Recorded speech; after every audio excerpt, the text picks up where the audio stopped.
So let's move on to our final speaker. That is Marcell Vazquez-Chanlatte. Marcell, are you online? Okay, I see your screen coming up. So Marcell is a PhD student at UC Berkeley. In recent years, there's been a lot of interest in the machine learning community on algorithms to learn representations of intent from demonstrations, and particularly in fields like robotics. And today, Marcell will tell us a little bit about learning formal representations of intent in the form of formal specifications from demonstrations. Okay, Marcell. Yeah. Thanks, Sanjit. Yeah, so as Sanjit said, this talk is going to be about trying to infer formal specifications from demonstrations. And this is kind of a series of papers kind of combined together. And I want to make sure to give the proper attributions to Susmit, Ashish, Mark, and Sanjit. And so with that, I'm going to go ahead and get started.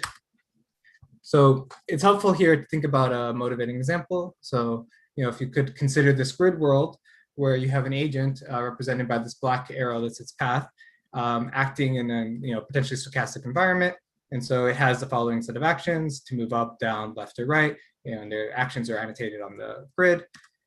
And with some probability, we're going to have that the wind maybe pushes the agent down, and so there's some slip probability. And as Sanjit said, one of the interesting tasks in this kind of domain is the observation that even though the agent may not have been successful, you can try to ask, what did the agent try to do, or what was the intention of the agent? And so, for example, you might ask naturally, did the agent intend to touch the red tile? And if you think about this for a second, and you see that the actions are kind of inconsistent with that hypothesis, it tries to correct upwards every time it moves downwards, you'd think, probably not. And likewise, there's this, if you think, okay, well, maybe the agent was trying to touch the yellow tile, and again, you look at the hypothesis space and you think, yeah, probably actually the agent was trying to touch the yellow tile while avoiding the red tiles. And so the main observation there is that you can think of this demonstration as kind of a form of like a communication channel where the teacher or the demonstrator packages up this intent here, visit a yellow tile perhaps, and sends a demonstration, and the job of the learner is to kind of decode this message. And so, the idea is, the really interesting thing about demonstrations as opposed to like labeled examples is that you're able to learn even in the case of unlabeled demonstration errors. And, in this example here, we didn't know, I don't have to tell you that this was an error in order for you to kind of guess that it's more likely that you're trying to avoid red than not.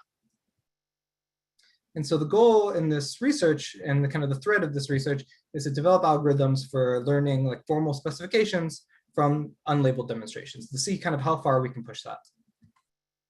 And kind of a thing that we have to address at the beginning, this literature really starts off in the robotics community, and their rewards are the kind of the typical paradigm. And so it's helpful to think about what are specifications adding? Like, should we just be learning rewards and be happy with that? And just, I'll very quickly outline some problems. These are kind of straw man arguments, but each of them can be extended in more rigorous ways. So the first thing is to observe that you need, in some sense, a form of common currency in order to compose rewards. So for example, if you learn in a world that, you should reach the yellow tile by giving 100 bonus to the agent, and then in another world separately, using another algorithm, you learn that, okay, you should actually avoid these blue tiles. We're using this demonstration, and you encode that using a -10 reward. If I don't tell you what the exact transition dynamics of this third world is, where you put a yellow tile and the blue tile, it's very easy to construct counterexamples where you get this kind of perverse instantiation of the model, and the agent actually enters the blue tile in order to reach the yellow tile. And the second problem that we're kind of wanting to address with this literature is that we want to be able to deal in at a very foundational level with the idea of being non-Markovian. And so again, if we have something where you have, go reach the yellow tile, and now I want to add to that after learning, so I fixed that concept, and now I want to add this ability to reach this green tile. If I'm not careful, you can accidentally end up, maybe there's wind pushing downwards, and so this yellow tile is actually kind of non-trivial to reach. You might always just stay in the green tile. And kind of the important thing here is that it's not always easy to make the system Markovian, because the dynamic states are not the same as the reward states. And if you just naively put all of the history into the state space, you do the kind of natural extension, you have to deal with this exponential state space explosion. And finally, for this motivation is that we want to be able to compose rewards, as I said, and many rewards naturally compose. And you can, using specifications, via conjunctive, disjunctive, or temporal combinations, you can imagine learning concepts incrementally or in parallel, and then recomposing, and then applying some kind of synthesis algorithm in order to achieve your task. So the way this talk is going to be structured is I'm going to first kind of make sure that we are all on the same foundation in terms of what the problem is that we're trying to solve. I'm going to then give a naive problem formulation. And that's going to be via reduction to inverse reinforcement learning. Then we're going to take a step back and kind of figure out how can we exploit the Boolean structure of specifications. You either satisfy or you don't satisfy a specification, and there's some additional structure in there that's ripe for exploration. And then I'm going to end with an experiment if we have time. So the basic definitions, first we're just going to assume we have some finite set of states and actions. And so, here we have like a grid world, and you might imagine that that's some Markov decision process where the next state only depends on the current state and that current action. And a trace here, or behavior, is simply just going to simply a sequence of states and actions. And we're going to assume, just for simplicity, and this can be pretty easily relaxed, that all traces are the same length tau. And so a specification in this context is really just a trace property. And I'm going to say that a trace satisfies the specification if it is a member of that set. And the key thing is that outside of satisfaction, within that set, there's no a priori order between traces. Until I tell you the dynamics of the system, you can't evaluate whether or not this left trace is better than this right trace. And importantly, the agent model is what induces the order. So you need to know, what's risky. Maybe there's a teleport tile here. Some probability warps you to the wrong area. And you need to know kind of the agent's objective and the agent's competency. So it's no good trying to infer what the intent was if you have a very incompetent agent that maybe is just acting close to random. And if you also changing the agent's objective also will change your prediction to what the agent might be doing. And so in that setting, in that kind of language, the idea of a demonstration, as opposed to just a standard labeled example, is that it's going to be an unlabeled example where the agent tries to satisfy the task. And so, back to our toy model, the key is that you actually have a notion of action in a dynamics model in order to infer, was this conducive to performing the task? And in some sense, and I really appreciated the center's talk on preference learning. In some sense, really the preferences are coming from the probabilities being induced by how good or how successful this could be. So in order to solve this kind of a problem, there's kind of two components that implicitly have to be handled. First, we want to be able to say, is this more likely than the other model? And then the other question is, given a large concept class of specifications, you want to be able to search and ask queries about that concept class. And just for time today, I'm going to focus on how we can come up with these preferences, like how do we know that we prefer this specification over this other abstract specification, and leave kind of the searching discussion for maybe an offline discussion. But I want to point out just that we've considered lattice concept classes and other variety, and they are learnable and you can kind of efficiently search them, but it's a more detailed discussion. So get into the problem foundation. And so the basic schedule is going to be that I'm going to cast the problem as inverse reinforcement learning. There's a lot of literature that's been developed for inferring rewards from demonstrations.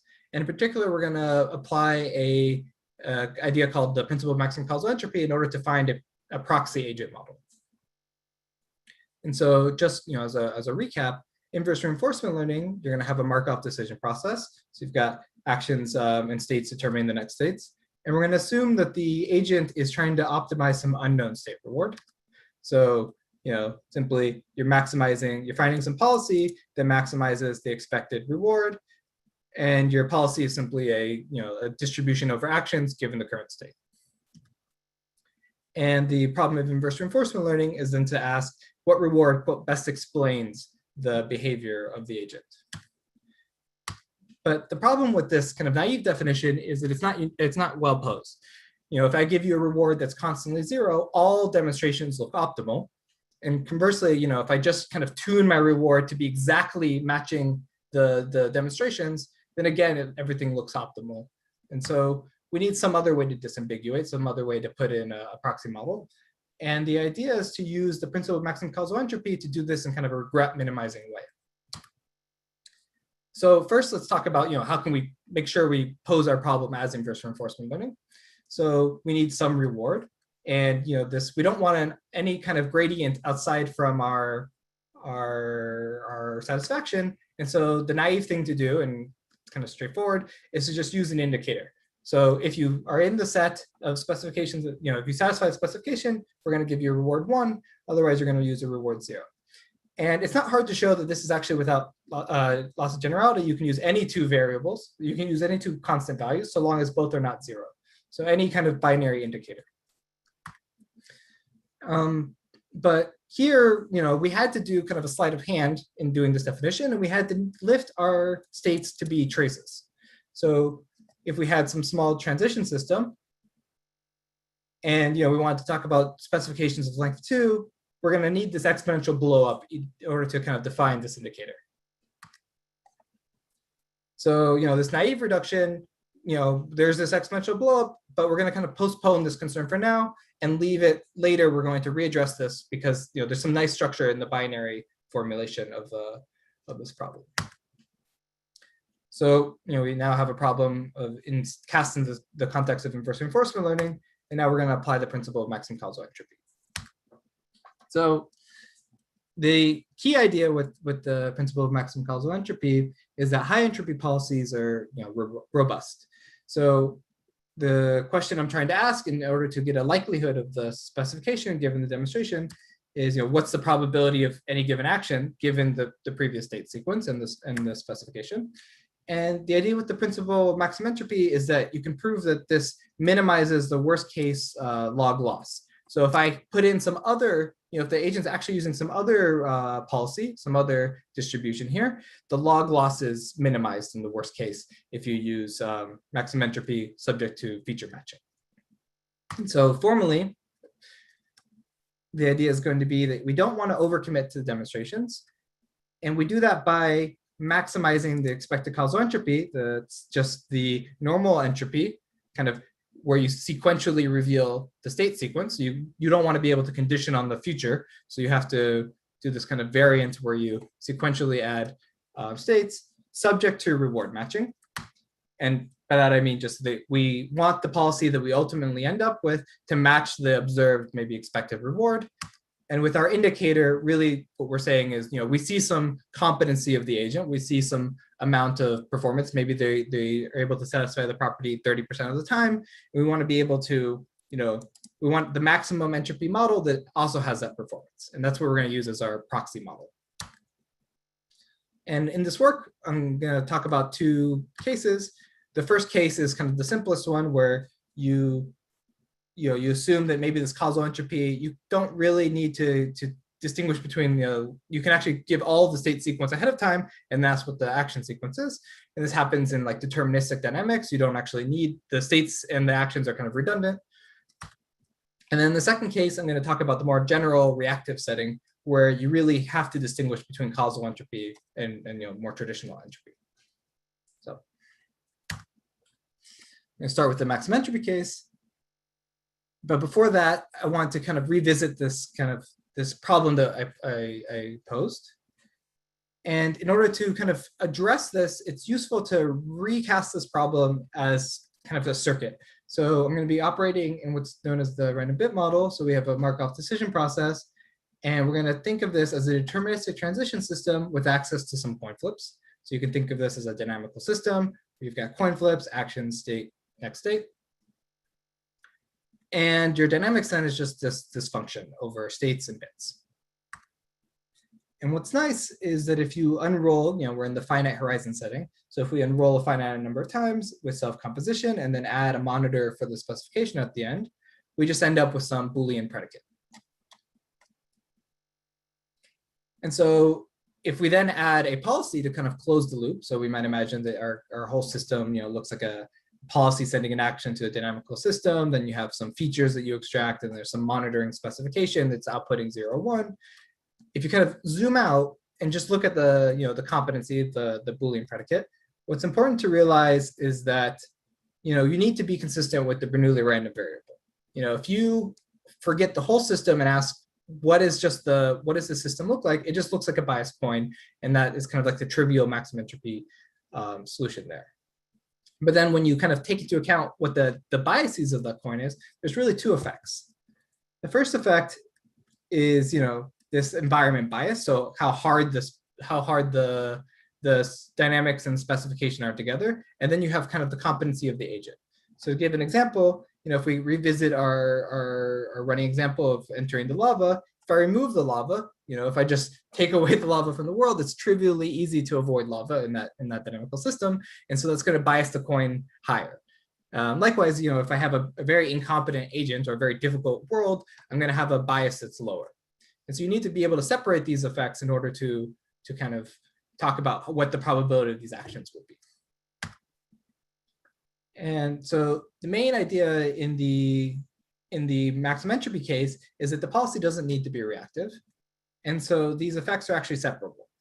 So if we define P sub phi to be the probability of satisfying the specification under our demonstrated policy, and we have Q, let that be just the policy of you uniformly select actions, you can show, and it's not so difficult, that the probability of the state sequence given the this should be just the probability of the states given the world model and the specification, but the probability of that state sequence is simply the ratio of these two probabilities. So really, you're just taking the ratio of how much better than random is this agent acting. And what's nice is if in the deterministic case, you can think of the probability, you're just selecting uniformly at random, this is just the size of the set. And this actually recovers the size principle from Tenenbaum's concept learning.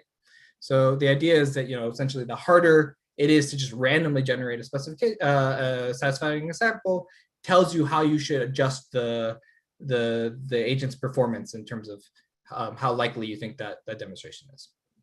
So it's pretty straightforward.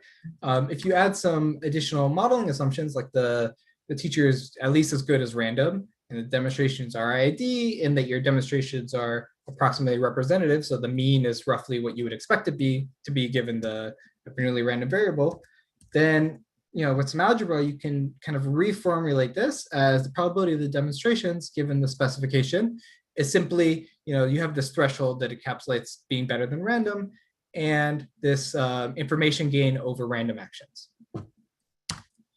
And if you've taken a course in information theory, this is just a reinterpretation, an instance of Sanov's theorem. So you can think of this as your probability of the demonstrations is just you have a channel and you're asking how atypical are these demonstrations under the random action hypothesis. So it's kind of a nice result. But in general, you can't do this, and that's really more of like we just have a standard information channel. And in the principle of maximum causal entropy, you have to actually account for the fact that this is you only have delayed feedback. You don't know about the future before you apply an action. And so you generally need to be reactive.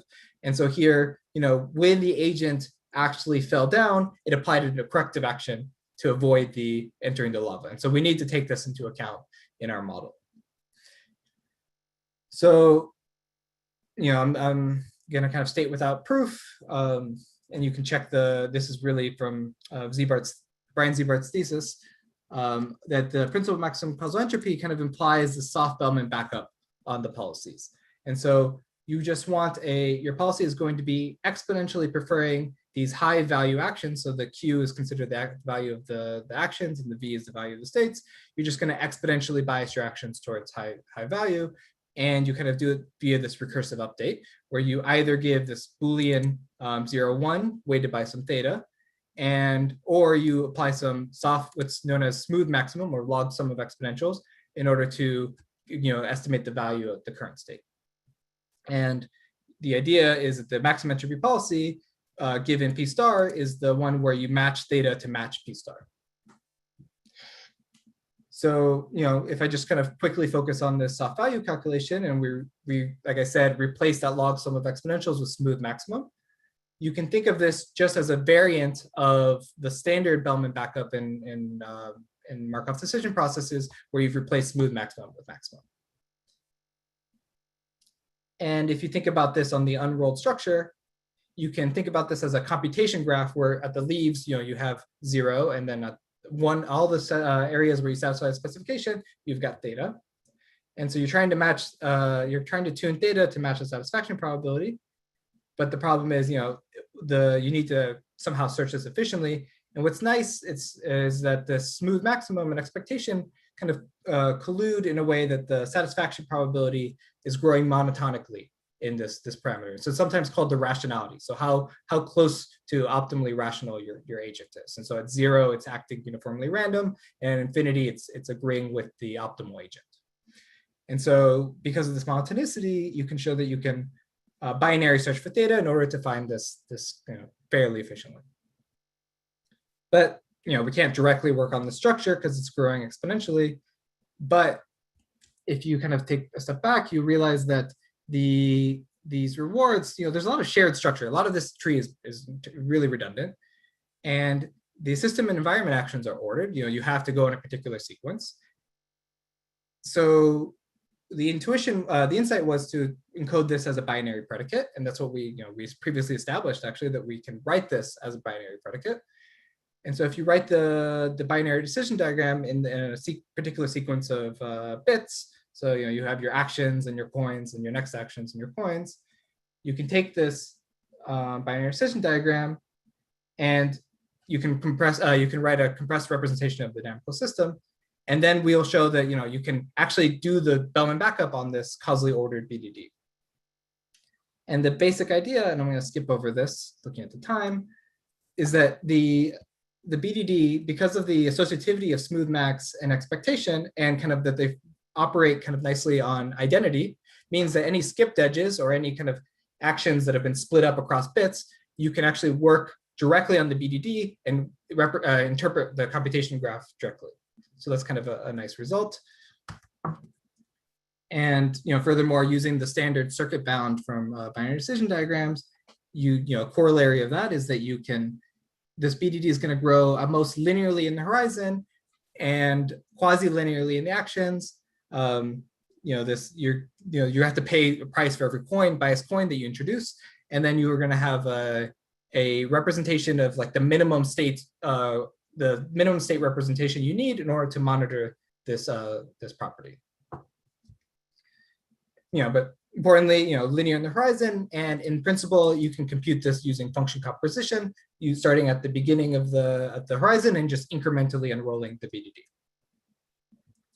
So, that's the basic algorithm for the maximum entropy case and the maximum causal entropy case.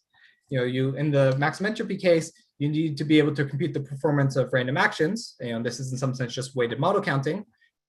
And in the compressed Bellman backup, you're able to also operate on a BDD, and it's not quite weighted model counting, but it has a very similar flavor of combining kind of models in a very strategic manner. And so using those insights, you're able to kind of assign likelihood preferences between different specifications given a series of demonstrations, and then using additional structure on the concept class, you could be potentially able to search for the most likely specification. Marcell, I think we should wrap up. Yeah, so I'll skip over this, and the main point of the experiment is we tried this out on a small toy example that's based off of the running example you've seen before, and there's some demonstrations that slip. That's this red one. That's actually an unlabeled negative demonstration. And the main observation is that the true specification is in this kind of model is actually still more likely than all these consistent specifications, despite being unlabeled. And so, if you want to look at this later, you can actually run this experiment at this link. But the main conclusion that I'd like to, the main message of this talk is that demonstrations offer kind of a natural way to relay a trace property in a manner that's very different than what you see typically in like standard membership queries or equivalence queries. And you're able to, depending on the concept class, able to learn even given unlabeled demonstration errors. And we sketched two algorithms based off of the principle of maximum entropy and maximum causal entropy in order to do this. And with that, I can conclude. And if there's any other questions, I can kind of use that time to fill in any gaps. Thank you. Okay, thank you, Marcell. Are there any questions from the audience?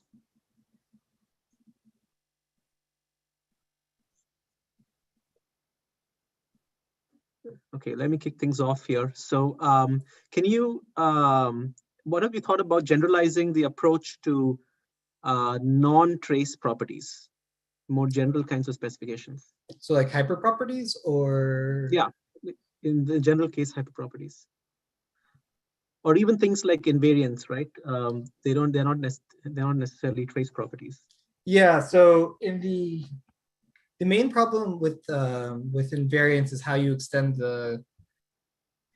past the current point. So invariants are necessarily infinite horizon properties, and so we've worked on this. I remember we discussed this a little bit, I think Sussman and I, when I was at SRI, but I don't think there's kind of the maximum entropy definition kind of suffers from some issues that it's really only well defined in the finite horizon case. And so when you start getting to infinite horizon, you need to make additional assumptions on how you constrain the randomness. Otherwise, it can blow up to an arbitrarily high quantity. So I don't really have a nice answer for that setting. Okay. There's a question on the chat. What is your intuition on generalizing your approach to the continuous state space? So continuous state spaces. So that Bellman backup that I showed, in some sense, you can imagine a situation where you like take this tree, and then at some point there's a subtree that's continuous, right? And you can summarize that whole quantity using a particular value. And this is actually what's done in what's known as like the soft actor critic model. So you can imagine that this whole, really what's important in the continuous setting is to be able to estimate these kind of soft values. Things are you're able to, as long as you're willing to mix the relative entropy, like the continuous relative entropy and like the normal entropy, everything kind of works out. So if you have like an RRT where you expand to part of the state space, and then that whole subtree is some other continuous extension, as long as you're able to estimate the relative entropy, it should work out. But that's I haven't tried it, so. Okay. All right, I don't see any other questions on the chat or Q&A. So thank you, Marcell, and let's thank all the speakers again. Thank you all for a very interesting set of talks and a great session. And I think that's it for today. And so we'll see all of you back again a week from today for another session of the synthesis workshop. Bye-bye.